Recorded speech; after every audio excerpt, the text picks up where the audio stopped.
समाजासाठी लिहिलं अण्णाभाऊंनी, आणि म्हणून अण्णाभाऊंना एका विशिष्ट अशा प्रकारच्या चौकटीत बंदिस्त करता येत नाही. अनेक लोक आपल्या सोयीसाठी महापुरुषांच्या जीवन आणि कार्याला बंदिस्त करतात, आपापल्या पद्धतीने त्यांच्या विचारांची मांडणी करतात.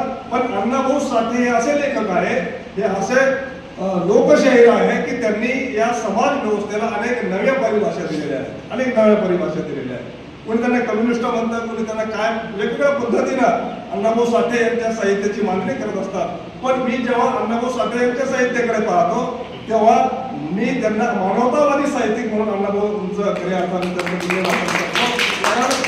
त्यांच्या साहित्याचे नायक आणि नायिका जर आपण तपासल्या, डोळे नावाची एक सुंदर कथा अण्णाभाऊंची लिहिलेली आहे. म्हणजे केवळ काल्पनिक अण्णाभाऊंनी लिहिलं नाही, आणि मग त्याच पद्धतीनं उत्तम पंडू सुपे, काट्यावरची पोटं असतील, भस्म असेल, ही जी झुलवा असेल, ही पुस्तकांची शीर्षकं जरी आपण बघितली तर उपेक्षित समाज